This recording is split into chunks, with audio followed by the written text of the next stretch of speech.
আক্রান্ত, নানা অসুখ হতে পারে, সেই অসুখের বিষয়ে যাচ্ছি না। যদি সেই অসুখ হয়ে থাকে কিডনির, হঠাৎ হলে তাকে আমরা বলি অ্যাকিউট কিডনি ইঞ্জুরি, AKI। আচ্ছা, যদি অন্যান্য অসুখের জন্য ধীরে সুস্থ কিডনি ড্যামেজ হয়, তার যে CKD মানে ক্রনিক কিডনি ডিজিজ, যেটা সময় নিয়ে হচ্ছে। শব্দেই বোঝাচ্ছে আস্তে আস্তে হচ্ছে। ধরে নেওয়া যায় কারো ডায়াবেটিস আছে, আবার সেই ডায়াবেটিস, সেই ব্লাড প্রেশার, অনিয়মিত জীবনযাত্রা, অন্যান্য নানা কারণে কিডনি আস্তে আস্তে নষ্ট হতে পারে।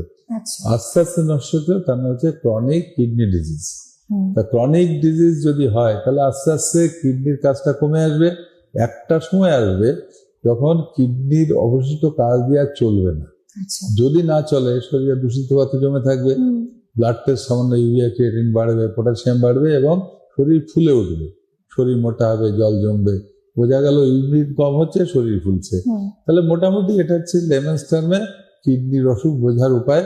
অবশ্য ডাক্তারদের কাছে গেলে তারা পরীক্ষা নিরীক্ষা করবেন, রুগী পরীক্ষা করে বলবেন, লেবেল করবেন যে এই রুগী ক্রনিক কিডনি ডিজিজে আক্রান্ত, হুম, অর্থাৎ কিডনি কাজ করছে না। বেঁচে থাকতে হলে কিডনি কাজ তো করতেই হবে, হুম, কিডনির কাজটা অল্টারনেট কাউকে করতে হবে।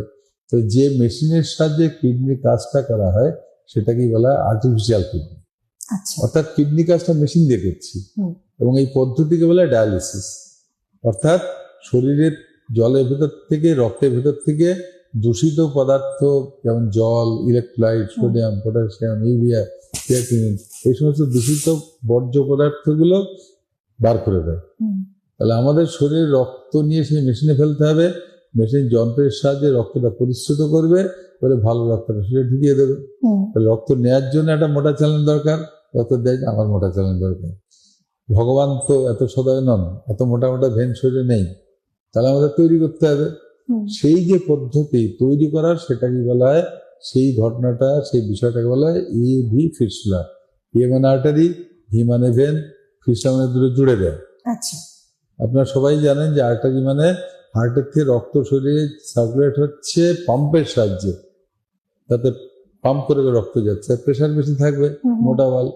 শরীরের রক্তগুলো কাজে লাগার পর, অর্থাৎ শরীরের থেকে অক্সিজেন, নিউট্রিশন পৌঁছে গেল টিস্যুতে, এবার যে রক্তটা ফেরত আসবে সেটা ভেনাস ব্লাড, হুম, ব্ল্যাকিশ রঙের, সেটাকে বলা হয় ভেন দিয়ে ফিরলো। হুম, তাহলে আর্টারি দিয়ে রক্ত যাচ্ছে, আর্টারির চাপ বেশি, প্রেশার বেশি, হুম, ভেন দিয়ে রক্ত ফিরে আসছে, সেটার প্রেশার কম। হুম, আর আর্টারির সঙ্গে যদি ভেন জুড়ে দিই, তাহলে কি হবে, বেলুন ফোলার মতো ভেনগুলো ফুলে উঠবে।